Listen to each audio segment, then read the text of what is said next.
Hello everyone, আমি প্রিয়াঙ্কা দে, taro reader. এখন যে টপিকটা নিয়ে কথা বলবো সেটা হচ্ছে ক্ষমা, ফরগিভনেস। ক্ষমা, রামকৃষ্ণদেবের একটা বাণী আছে, ক্ষমাই পরম ধর্ম। তো ক্ষমা, আমরা প্রথম কথা, যারা আমাদের সাথে খারাপ করে কিছু, আমরা ক্ষমাটা কেন করব, কারণটা কি? আমরা তো সারা জীবন রাগ পুষিয়ে রেখে দিতে পারি, তার প্রতি একটা ঘৃণা, ইগো, রাগ রেখে দিতে পারি। রেখে দিতে তো আর কোনো কিছু টাকা লাগছে না। কিন্তু আমরা ক্ষমাটা কেন করব, কারণটা বলি। ক্ষমা করা মানে হচ্ছে আমি ক্ষমা করি বা না করি, অপোজিটের মানুষটার কিন্তু কোনো যায় আসে না আমি তাকে ক্ষমা করলাম কি করলাম না।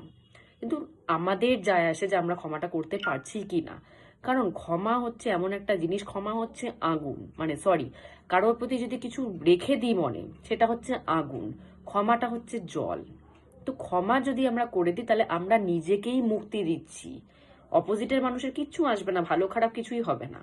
কিন্তু আমরা যদি কারোর সম্বন্ধে কিছু মনে ধরে রাখি, রাগ চেপে রাখি, তো সেটাতে আমরা নিজেরাই জ্বলছি, আমরা নিজেরাই জ্বলবো। যখনই যখনই আমরা সেই টপিকটা নিয়ে আমাদের মাথায় আসবে, সেই টপিকটা নিয়ে আমরা ভাববো, তখনই তখনই আমরা উত্তেজিত হয়ে যাব। আর এটা ভাবতে থাকবো মেনলি যে তার কবে শায়েস্তা দিবে ঠাকুর, তাকে কবে, মানে আমাদের সাথে যেটা হয়েছে সে কবে রিটার্ন পাবে, এইসব জিনিসগুলো আমাদের মাথায় ঘুরতে থাকবে যতক্ষণ না আমরা ক্ষমা করতে পারবো। ক্ষমা করে দিলে কি হবে জিনিসটা, আমাদের প্রথম কথা, আমাদের মন থেকে পুরোপুরি জিনিসটা ক্লিনজিং হয়ে যাবে। ক্ষমা যতক্ষণ না করা হয় ততক্ষণ আমরা নিজেদেরকে বেঁধে রাখছি সেই টপিকটার সাথে, সেই টপিকটা আমরা নিজেদেরকে ভুলতে দিচ্ছি না, নিজেদেরকে বেঁধে রাখছি। ক্ষমা করলে কি হবে জিনিসটা, আমরা নিজেরাই মুক্ত হয়ে যাব।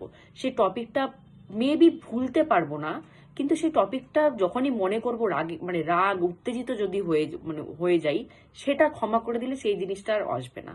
রাগ, উত্তেজিত, ঘৃণা, এই নেগেটিভ জিনিসগুলো আমাদের মনে আর আসবে না। ক্ষমা না করা মানে হচ্ছে নিজেদেরকেই নেগেটিভ করে রাখা, অপোজিটের মানুষের কিচ্ছু যায় আসে না। আপনি ক্ষমা করুন বা না করুন, আপনি উনার সম্বন্ধে ভেবে ভেবে নিজে পাগল হন না কিছু হন, উনার কোনো যায় আসবে না। কিন্তু ক্ষমা করে দিলে কি নিজেকে আমরা মুক্তি দিতে পারি, নিজেকে নেগেটিভিটি ক্লিনজিং করতে পারি। রাগ, কারো মনের জন্য কিছু মনে ঈর্ষা, কোনো ঘৃণা ধরে রাখা, এগুলো একরকমের নেগেটিভিটি, নিজেদেরকে নেগেটিভিটি ক্লিনজিং করতে পারি। কিন্তু ক্ষমা সবাই করতে পারে না, এটা হচ্ছে মেন ব্যাপার। ক্ষমা কারা করতে পারে? যাদের মনটা বড়। মন বড় কি করে হয়? ঠাকুর, একমাত্র ঠাকুর ছাড়া অপশানই নেই। নাম জপ করলেই মনটা ক্লিয়ার হবে, মনটা স্বচ্ছ হবে, মনটা নরম হবে। আমাদের মন একটা শক্ত জিনিস, সে চায় না যে আমরা সুখে থাকি, আমরা ভালো থাকি। ক্ষমা করে দিলে আমরা মুক্তি পাই যাব। সে এই মুক্তিটা, মনটা আমাদের এই মুক্তিটা দিতে চায় না। আমাদের মন চায় যে আমরা কোনো কিছুতে বেঁধে থাকি। তো সুতরাং মনটাকে নরম করতে হবে। মন যত নরম হবে সেই পারে একমাত্র ক্ষমা করতে। মন যাদের শক্ত তারা কিন্তু কোনো সময় অন্যকে ক্ষমা করতে পারবে না। মনটা কি করে নরম করা যায়? নাম জপ। নাম জপ করলেই একমাত্র মনটা নরম হবে। নরম হলেই মানুষ অন্যজনকে ক্ষমা করে দিবে। নরম যতক্ষণ না হয় অন্যজনকে কিন্তু ক্ষমা করা পসিবল না।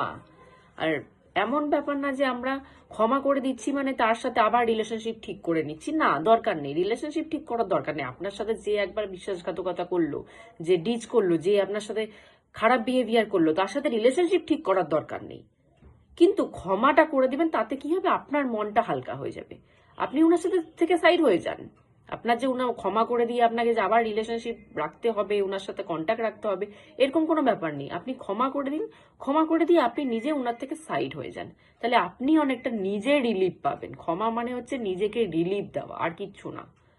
ক্ষমা করব না, ধরে রাখবো, নিজেকেই কষ্ট দেওয়া, আর কিচ্ছু না। নিজেকে রিলিভ করুন, যতটা পারুন নিজেকে রিলিভ করুন, মনটাকে নরম করুন, তাহলেই ক্ষমা করার ক্ষমতাটা চলে আসবে। ক্ষমা করার ক্ষমতা সবার থাকে না, তো সেই ক্ষমতাটা আমাদের আনতে হবে।